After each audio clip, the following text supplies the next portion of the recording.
All right, Patrick, if you can hear me, I understand that you have a number of leaders that you're speaking to. Over to you.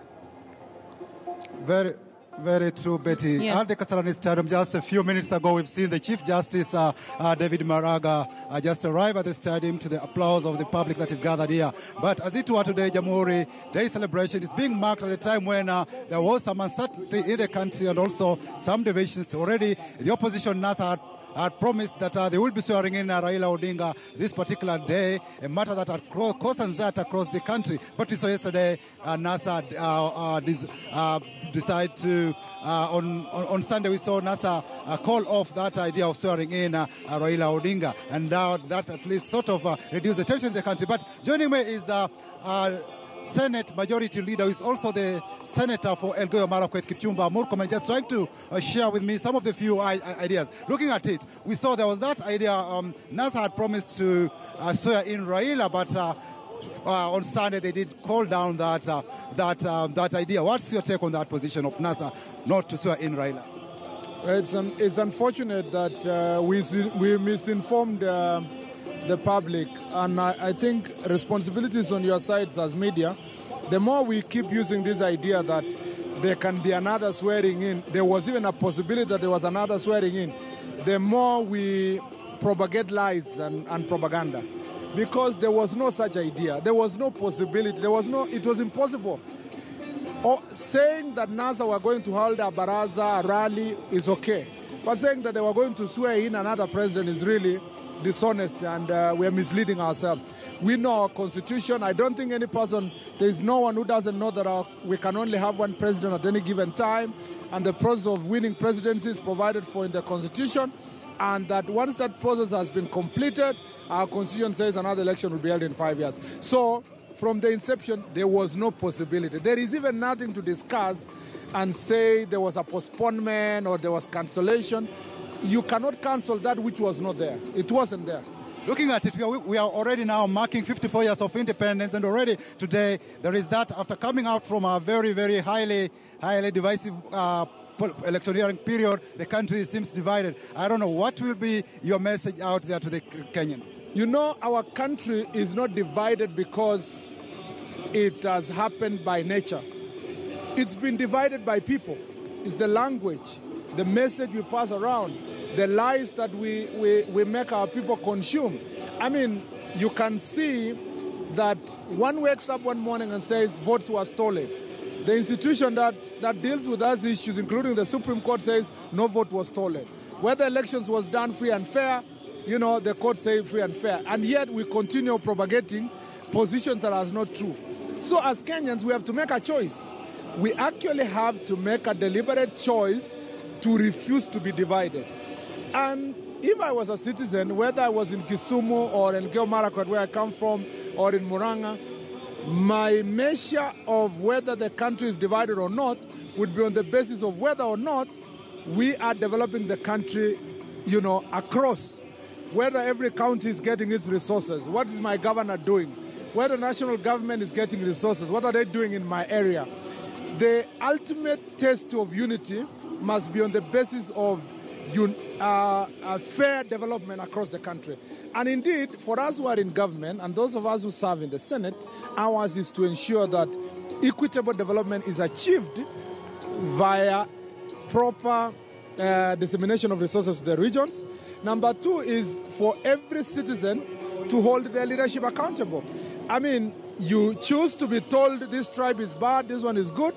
You are the one who listens, but the person who is talking to you is only one person.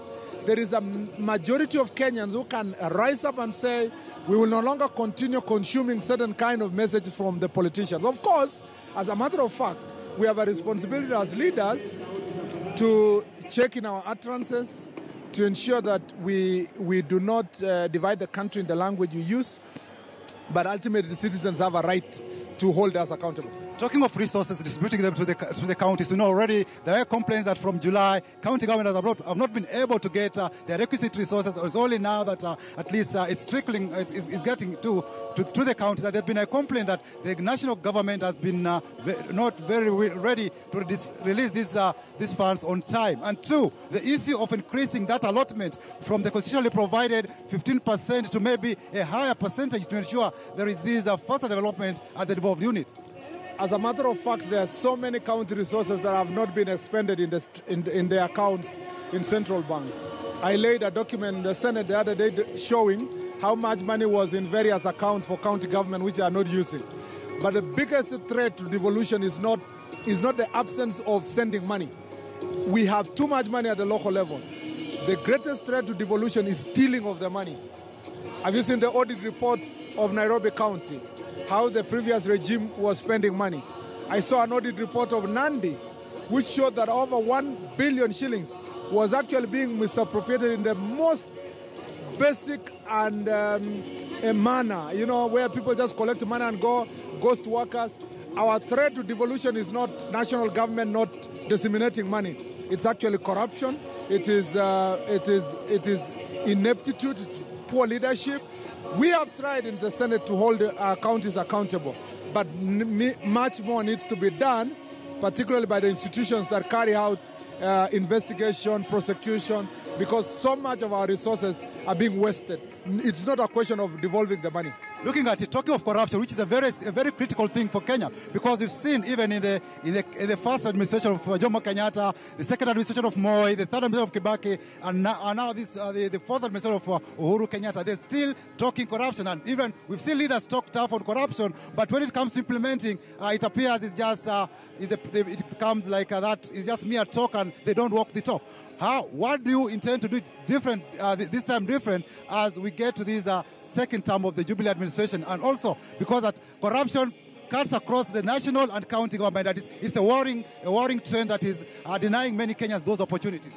If Kenyans focused on fighting corruption in the way we consume politics, we would have done far much more. If citizens get enraged enough to ensure that they say enough is enough, they can actually walk to their county headquarters and demand accountability from their county leaders, including the MCAs and so forth. But there must be, the president has done what he did in putting resources in the ACC, in the office of DPP.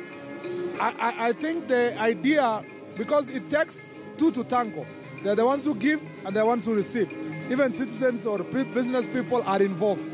I think the process of fighting corruption must involve the masses, and we must get tired as everybody, but more or less we must also try our best to ensure that that process is depoliticized.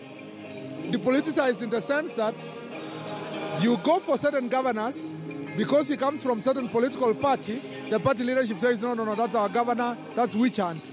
You go to, certain MPs or governors or senators, we must depoliticize that process, and everyone must be held accountable as an individual. Having said, maybe just try to bring on board, there was a time when I think early in the year you were very vocal about corruption and said because it appears the prosecution arms are not taking active measures, and you said if they don't prosecute, then we'd rather all Kenyans should steal.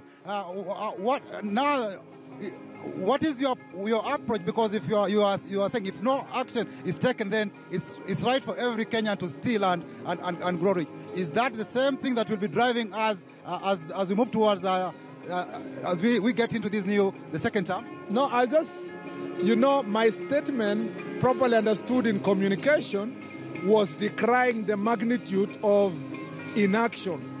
That the persons who are more culpable usually get away with it.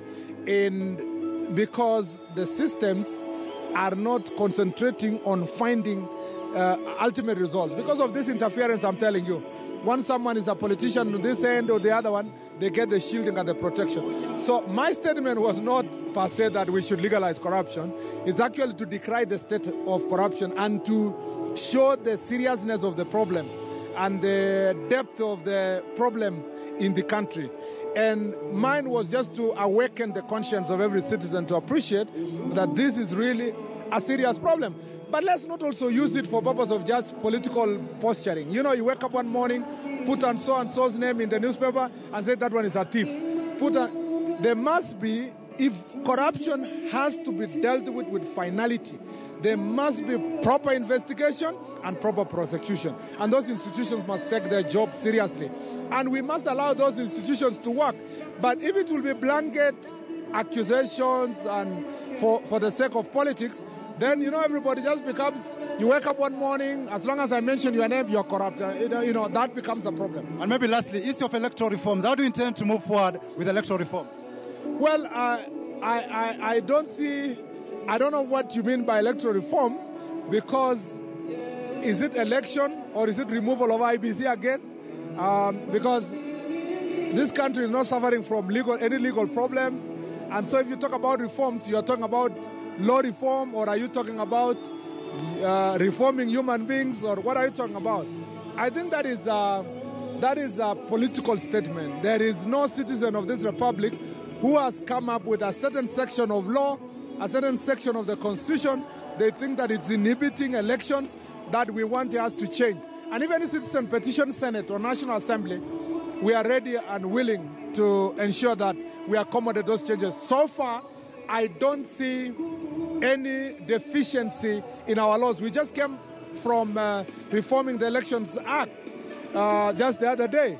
And, you know, we have one of the most perfect legislation in this country. The question is not legislation. The question is for us to trust and protect and defend our constitutional institutions. Thank you so much. That is Senate Majority Leader Kipchumba Murkomen, who is also the Elgeyo Marakwet Senator, just sharing with us a few things that are really bedeviling the country and how we can move forward as Kenya, and also ensure that we get that status of a newly industrialized country maybe by 2030. Betty? All right, Patrick will be coming back to you shortly, but for now, we'll have to wrap up. And